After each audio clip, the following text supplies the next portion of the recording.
And then we have also Tatemae and Honne. And for, of course, people who don't Tatemae. understand Japanese, Tatemae is basically like your public facade. It's like the face that you show in front of everyone, but it's not your Yeah. real face. It's like the B- mask that you wear basically in public. And then Honne mm. is your real feelings, like how you actually feel about a Being situation. straight up. Yeah. Exactly.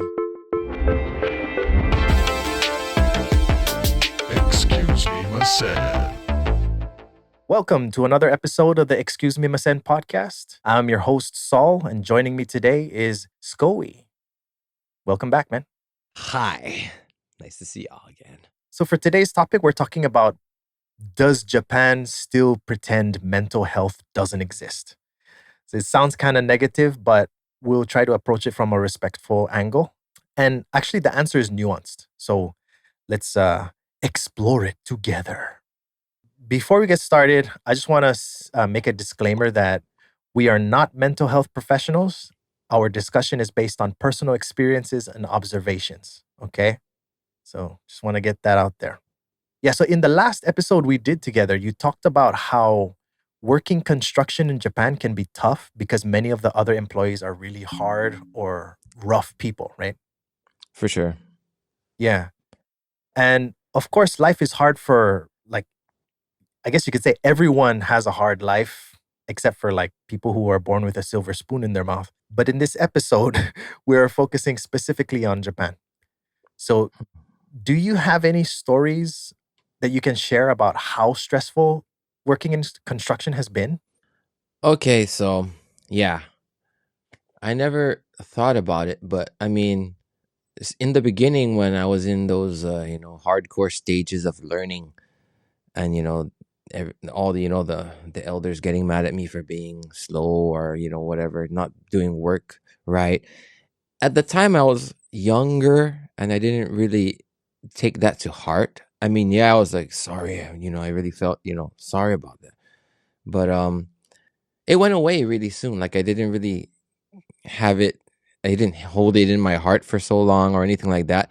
And it didn't stay in my mind that it was something stressful until just recently, this recent job that I have now, because now I'm doing construction, but then I'm also like a work coach slash work site director.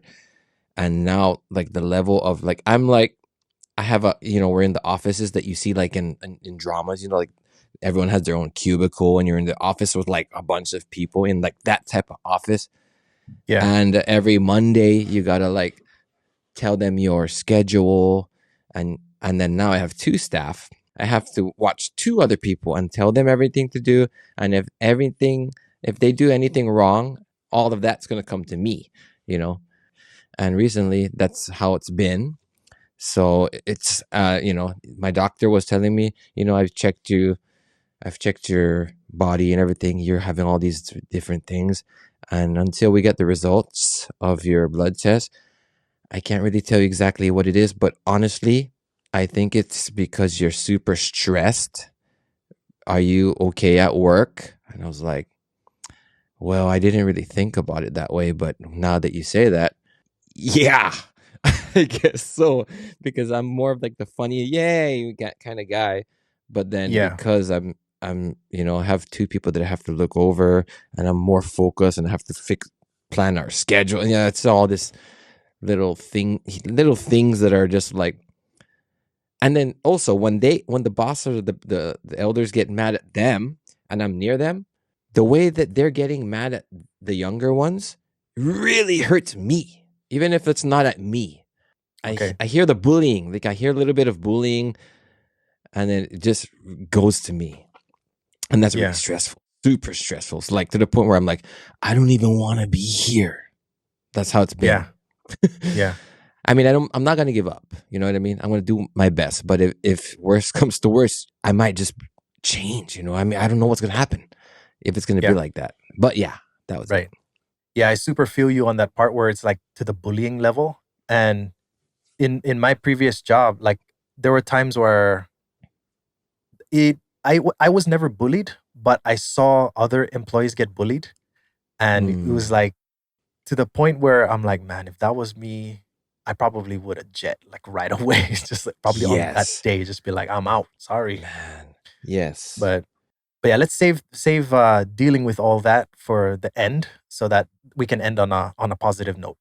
Let's do that. Yeah. Yeah, so for some cultural context, so Hmm. Japan historically values enduring hardship, which they call gaman, and Gaman.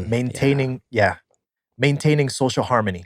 And that's through like Kuuki or Yomu or Tatemae or stuff like that, right? Read one's air. The air. What do you say that? Yeah. Exactly. Yeah. Yeah, so of course every person tries their best to persevere through hardship, but if we look at how mental health and mental health care has grown, for example, in the United States in the past like 30 to 40 years, like let's say 40 years ago, if you told somebody that you were seeing a shrink, they would look at you like you were crazy, right? And then they probably avoid you.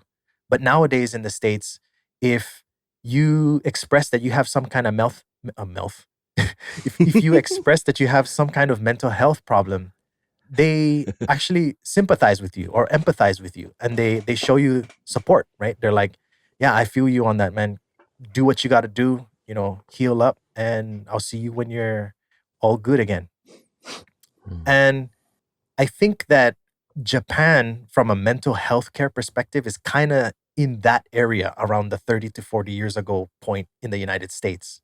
Hmm. So if we look at it from that perspective, we can say that these days, a lot of people in Japan, they persevere, they fight through their hardship, which of course is respectable, right? But they do it to the point that they get damaged, like mentally.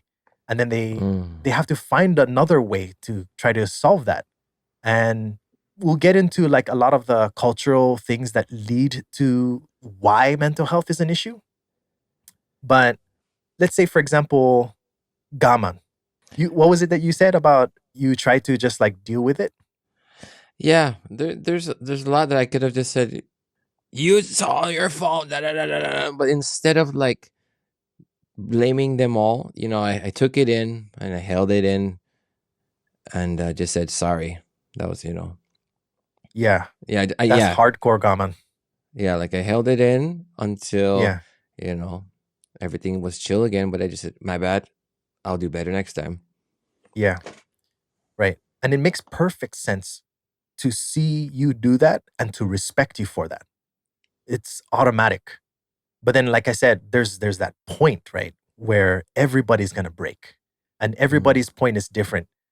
And in Japan, we're still at that point where if your point is before another person's point, you get judged negatively for that. But then there's also Kuuki Yomu, right? Reading the atmosphere to maintain Yeah. the harmony. So how does Kuuki Yomu like apply to your workplace? Okay. So perfect. I was kind of an idiot at the time. Well, just like a month ago, maybe. We're back from the work sites in the office, in those, that office where everyone's all like around each other. And then the two new staffs are over there. And then the boss was like, "Why you didn't do this? Da, da, da, da, da, da. Didn't you have a checklist?" And I was like, "I did all my checklists and everything. Didn't we do it?" And they're like, "Yes, we did that." And he was like, "I don't think you did anything." Even if he wasn't telling me, I didn't read the air that he was actually talking to them, but I just went, "Well, you know what? How come we can't just have a communication and, set everything before we all go out to the work site? That way, you, boss, you can tell us exactly what you want to do instead of just waiting for us to make a mistake or something, do something that you don't like, and then you get mad at us later." And I told him Yeah. that straight. He's like, "Oh, well, 今言ったのは甘いよ. That's what you said right now is too sweet," or something like It's like you got balls talking to me like that. that. But yeah, but that ain't it's not. I don't like what you just said right now. That's how dare you say something right now like that, Oh, okay. something like that, right? But what I said was totally true, but I didn't read the air, and I was just like, but I did send a message to the boss later on, like personally, and I'm sorry, we're a team. we shouldn't like talk to each other like that. I mean, you're the boss, you can talk however you want, but we're a team, and there's no time to give up right now, and anyone, no time to see everyone's sad faces. So we just gotta stand strong. And anyways, I'm sorry about what I said earlier. I didn't really think about it, and I just said blah. Yeah, Kuuki and I didn't read the air in that situation, which I could have just held back, and everything would have been cherry like my Auntie Mary. I don't have Auntie Mary, but yeah. Yeah, so like one thing I noticed about Kukyo Yomu in my situation is because I work alone, right? So I don't have a lot of situations where I'm forced to Kukyo Yomu, or to read the air, right? Mm, And I guess all the situations where I have to read the air are social, like just relaxing. And I guess it's pretty easy now that I've been here for so long. But in the beginning, it was like, that I'm a super straight up guy and I don't care about reading the air. If I want to say something, I say it. yeah. And that's one thing I noticed is that when people see somebody that's direct, they already don't expect them to read the air. And Mm. it's almost like getting a free pass because I'm foreign. It's like, oh, he's a foreigner. Never mind. Just let him do his thing. Yeah, yeah. But yeah, in social situations, like I don't really have negative stuff that happens in social situations. So Mm, mm. kuki o yomu or reading the air hasn't really been a thing for me. How about talking with parents, or any situations of you in like talking with parents about kids being like this way Oh, or that way or anything okay, like that? yeah. Okay, that one, when it comes to that's not even really a reading the air situation in my case. It's Mm. more like a monkey see, monkey do. So I would see my coworkers how they talk to other people, and then I Mm. would just copy the way that they do it. Of Ah, course, in okay, okay. Japanese. Yeah, So yeah, I'd be yeah. like, I see. your kid does this, he's good at this, he's a little bit challenged with this, so we'll focus on that next time. Something like that. Instead of saying like um exactly how I want to say it, I have to like, yeah, tweak it a bit so that it's very respectful. And then we have also Tatemae and Honne. And for, of course, people who don't Tatemae. understand Japanese, Tatemae is basically like your public facade. It's like the face that you show in front of everyone, but it's not your Yeah. real face. It's like the B- mask that you wear basically in public. And then Honne mm. is your real feelings, like how you actually feel about a Being situation. straight up. Yeah. Exactly. And from my experience in Japan, Tokyo equals Tatemae and Osaka or Kansai equals Honne. So like Ah. I don't know why. I mean, or I have a theory why, but we're not gonna get Yeah, into yeah. that. Just I Yeah. feel like during my time here, people are constantly wearing their mask. But when I go to Osaka, everybody's mask is off and they're just like being themselves. And I love that. And Yeah, so yeah. here it's like I keep approaching people with the honne, with my true feelings, expecting that I would get true feelings back. But it always ends up coming as that tatemae or the public, I want to say the public mask. It sounds weird, but the their public mask is they put their mask on when they talk to me. And then when I see that the mask is being worn, I'm just like, oh, okay. So this person clearly doesn't feel comfortable being themselves around me, so I'll just avoid that person. And then Mm. I noticed that it's like pretty much everybody. So making real friends, I tend to make friends with dangerous people. And when I say dangerous, I don't mean like they're bad. I mean like, they're black belt in this, or Ah. they have huge muscles and they're They can hurt intimidating. you. Exactly, yeah. So it's like people who other people fear. I tend to make friends with those people because they're very, very kind and they don't give you BS. They'll tell you exactly how things are. And it's just like in the States. It's not like when I say that they're scary, I don't mean like they're scary like they will punch you. What I'm saying is just imagine going to America and you meet somebody in New York. They're gonna be direct to your face. And then that's not Oh necessarily a yeah. bad thing. And Yeah. that's been my experience with people who work in, for example, like you said, construction. I have one of Mm. my friends here in Japan is a construction worker, and he's also a black belt in karate, and he's a really really Nice. nice guy. Nice. I'm both a lot, but I mean I like to be as straightforward as I can because I don't like to lie. I don't want to lie. So I mean like Right. sucks sometimes, especially from like my daughter. She'll like, here's a cake, and she'll just wait over there in the corner and want to eat it. I'm like, hmm. And she goes, "That's not a real reaction. You don't like." I'm like, "Wait, what?" I was like, "Well, yeah, I mean, it's good. I like it. I made it." And I was like, "Wow, that's very awesome. That's great. That's yeah, it's really good, but it's not wonderful." Like I mean, but yeah, I mean, Yeah. And hearing us talk about our own situations, it reminds me that of course this happens all over the world, right? Even in America, they have their own public facade or their mask that they wear in public and their true feelings. But in Japan, it's an actual cultural thing. That's one thing that I want to express. It's cultural. They actually have words for it, and they expect it in a certain situation to the point where if you're in a given situation in Japan and somebody asks you a certain question, there's already a predetermined set of answers that they expect. And if you don't give those answers and you give an answer that you prefer, then they'll automatically they'll see you as the type of person who doesn't know how to read the air.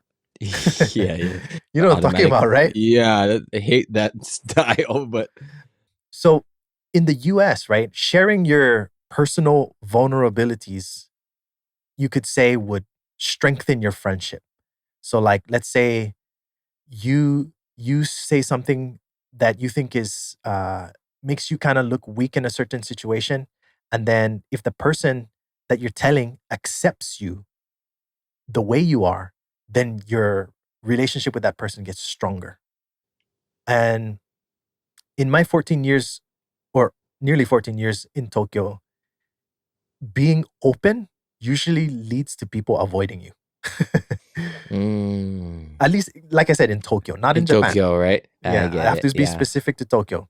because if you go to Osaka, it's probably like, yeah, I love this guy. Yeah, yeah, yeah, man. This guy doesn't mess around. He's Yeah, yeah, real. Yeah. yeah, yeah, yeah. How has your approach to sharing personal feelings changed since you moved to Japan? Uh, it's, well, because we weren't born here, and we don't got like those, like we're not, like me and you, we knew each other a long time already, and like for people like us who we knew each other a long time, it's much more easier, to share emotions and stuff like that.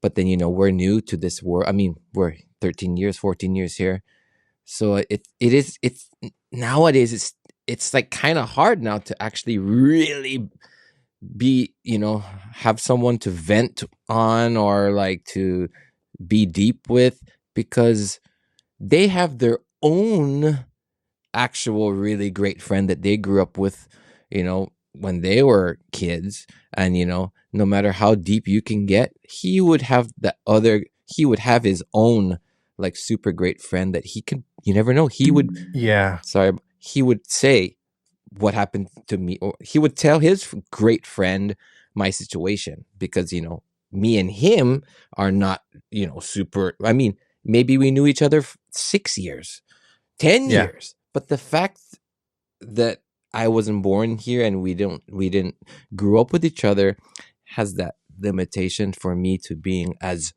yeah to be as deep as I could towards a friend here or something. yeah. One thing that I noticed is like here, a lot of people grow up being in the same class with somebody for like all the way through college. Yeah, But in the States, they true. intentionally separate us so that we get used to being in uncomfortable situations, right? Because I remember Yeah. them doing that in school. Like I'll be like, "How come I don't get to sit next to him anymore?" And then or like my Yeah, yeah, friend, yeah. right? And they'll be like, "Because you guys need to get used to being able to sitting near new people." Yeah, yeah, yeah. I see. And yeah, for a while they weren't doing that in Japan. They have been doing it recently, but they Mhm. weren't doing it back when we were kids. So what you're saying about people being super close, like brothers, that's what I think is the reason why. If we look at Tokyo, right?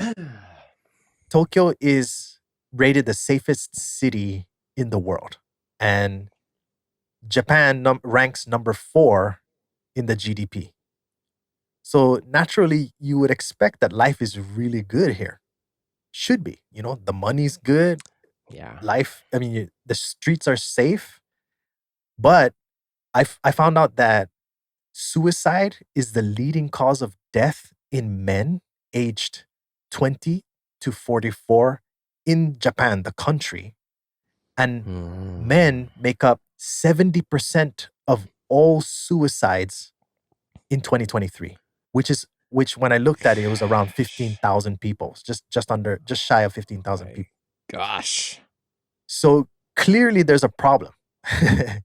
Yeah, so throughout these episodes we've been touching on how Japan is an aging society and how they've been creating ikumen and kodomo shokudo, and I believe that the reason why these numbers keep getting high, of course it has to do with mental health problems, but I believe that it's due to Japan's workforce stretching thinner and thinner every year because so many employees are retiring every year and there's not enough people coming in to fill those empty slots. So what happens, let's say for example, right? If 3 people retire and 1 person comes in, they have to fill the spot of 3 different people. And then their life just gets crazy busy from that point. And especially if you're a salary man in Japan. Yeah, so that's my I don't even think that's a theory. That's more like an observation because we actually have the numbers to show that this is what's happening. And then we actually see the number of births each year. We see the number of retirements each year. And you can just connect the dots. But do you have any of your own theories about why so many people between or so many men between 20 to 44 are committing suicide each year? It's probably because they're depressed and they didn't know, and it just got to their head, and they don't know what to do because not there's not a lot of places that you can go to, like therapy, that would help someone like that to fix Right. themselves. But even if there was, everyone's hardworking people that they don't even have time to go to such therapy or anything like that. So then it just builds and builds, and then Yeah, that's perfect. That's a perfect segue into our next segment because the next segment we're talking about mental health infrastructure. So what kind of services are there to help people who are having mental health problems? ooh, And you said depression and I said ah, overwork, and it's very overwork, easily overwork. Yes, we yes, yes, can say overwork. it's overwork that leads to depression. For That's sure, definitely for one sure. option. And when I say Yeah. one option, it's like definitely some people are suffering from that. So in the time that I've been here, I've never been asked once about my mental health during medical checkups or any situation. What about you? Well, I had to explain something. I always explain this one thing to any work that I've done because I work for construction, right? You probably don't know this, but I have to tell everyone of this sicknesses that lead to this word I'm gonna say, but it's called dyscalculia. I have Say that again? some dyscalculia, dyscalculia, That's a dyscalculia. cool name. It's like Dracula's brother, dyscalculia. I was kidding.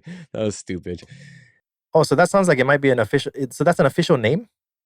Dyscalculia. There's a bunch of different things that are dyscalculic, if that's a word, but yeah, some people that have dyscalculia don't read the analog clocks. They can't read the Okay. analog clocks. But anyways, Yeah. yeah, dyscalculia. I have dyscalculia is one of them. Okay. That'd be a cool band name, man. Dude. And now, live at Red Rocks, Dyscalculia. And the drummer's like, Sounds "What? cool, man. 1, 2, 3." He can't even count. But anyways, yeah. So yeah. That's one thing that I gotta explain to the work, and they're like, "Wow, really?" And when we time in and time out, sorry, what did I go over? No, every time you Dyscalculia. imitate your boss, man, it's so funny. Oh my gosh, Wow. sorry. No, go ahead and do it. No, I'm sorry. It's I'm like a so character. It's like you're building a character, bro. It's badass, man. Go for it, sorry, man. man. Wow. I'll Is I'll try that not to for laugh. sorry. I'm trying not to make it super Japanesey, but yeah. Wow. So is that for real? And I'm like, yeah, it's for real. Even when we time in and time out for work, everyone's like, Scotty, you didn't put the, how do you say, the military time? And I was like, I left work at Oh, like 1500 7:30. hours. Yeah, and I was like, what the freak is 7? And I always, every day I'm like, That's 7, 19. 7. And they're like, JQ. They already know they already know it's like a, a thing for me. I'm like, what's 6? Oh, so 90. So I either have to like, I know that 1 is 13. That's the only thing I remember from the top of my head. 1 is 13. So I'm like, Yeah. 1, 2, 3, 4, 5, 6. Then I'll do it like that. But Okay. Yeah, I think that's a good point to make for our listeners because when I first came here, I didn't even know that that was the situation. The time here they follow is military time, but they don't say it the way military does. So, for example, 1 p.m. in the military, you would say 1300 hours. But here in Japanese, they say 13 o'clock. So, just wanted to clear that up for our listeners. So, yeah. sorry, go ahead and continue your story. Oh no, that's about it. Yeah, that's the only thing that I've mentioned, and they're like, "Wow, so that's for real?" Okay, Yeah. well, Have you ever sought mental health support in Japan?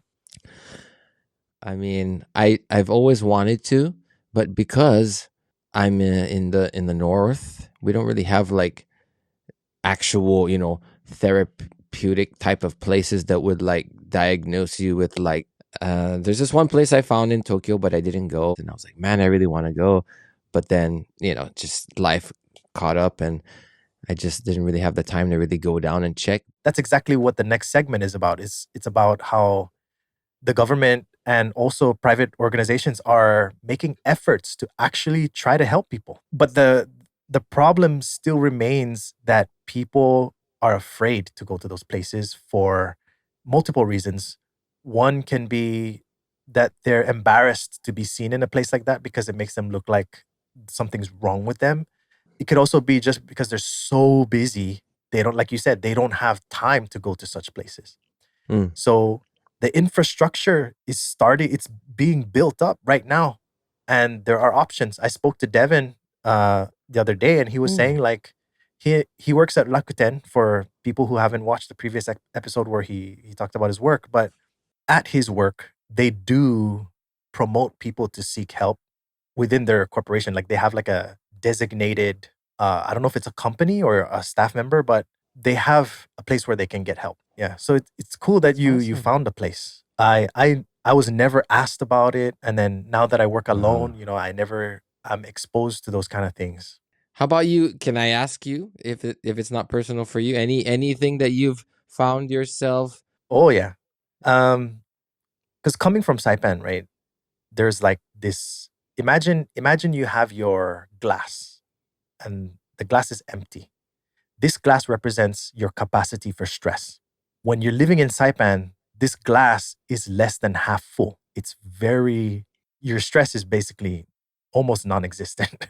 And whenever you get it, you can get rid of it within like a week or less. And it Yeah, just by living. yeah. But here, I noticed that my glass is always full and sometimes it's overflowing, but you just Oh have to man. deal with it because you have no time to seek help. And then, especially like working alone and then having to deal with a pandemic, that was pretty hard because when you work alone and Oh, you're a teacher, you have to be face to face with somebody. And then I did do the Zoom thing, but in my yeah. situation, a lot of my students had parents that are not tech savvy and they don't know anything about like iPads and iPhones and stuff Ah, like that. So like I yeah. would have a 3-year-old student whose mother gave them like a Android phone from like 10 years ago with a really small screen and a really bad Mm, speaker and a really bad microphone and a really bad internet connection. Yeah, so dealing with that um and dealing with the just so many things from the pandemic mm, was really hard. And I guess that can bring us to the end of the episode where we're talking about how we deal with our stress.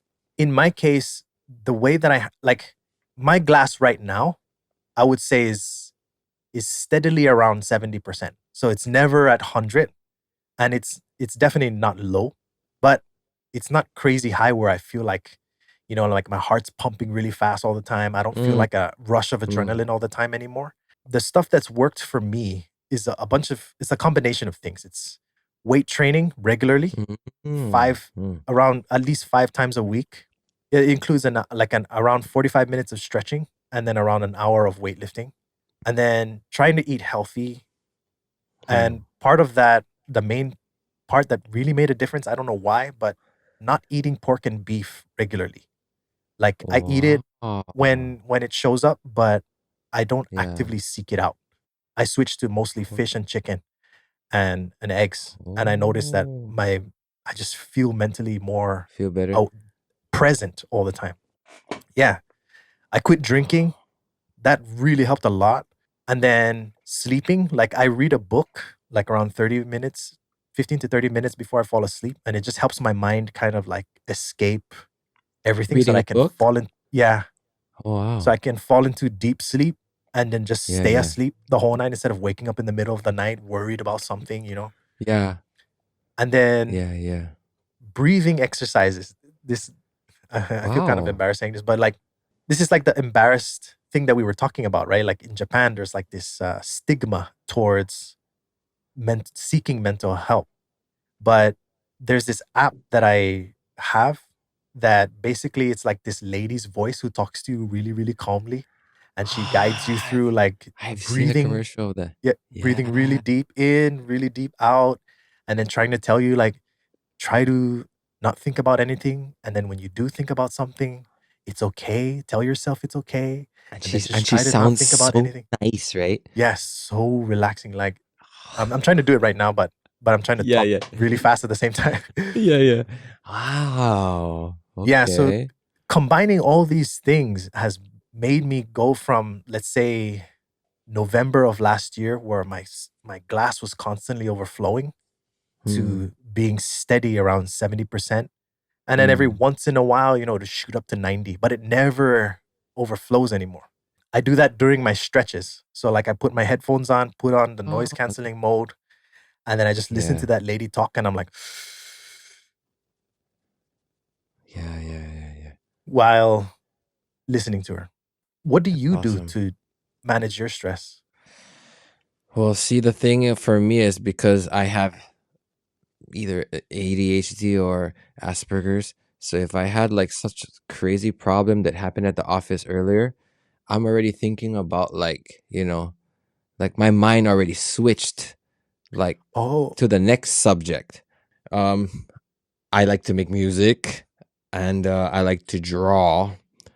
let's say you have your glass, right? You have your glass of stress. What percent is yours usually at? Probably like 30%, Wow. 40%. But like recently, like when I have to when there was the situation happens at the office, like Yeah. like that like the one I said earlier, Yeah. they would go like boom to like full glass Yeah. full, and then I'll like frick get home, and then I'll probably do my own thing, and then it'll like start going down again. But then Yeah. while I'm forgetting all about that, it's all going into my body, like my back, Ah, the right, back right, right. pains and stuff. It will Right. just go into like the physical part of my feelings. But Right. I already forgot about it. That's it for today's episode. If you have any questions or any stories you'd like us to share, please let us know. You can find us on Instagram, Threads, on the website. And until then, excuse me, Masen, and see you. See you next time. Excuse me, myself.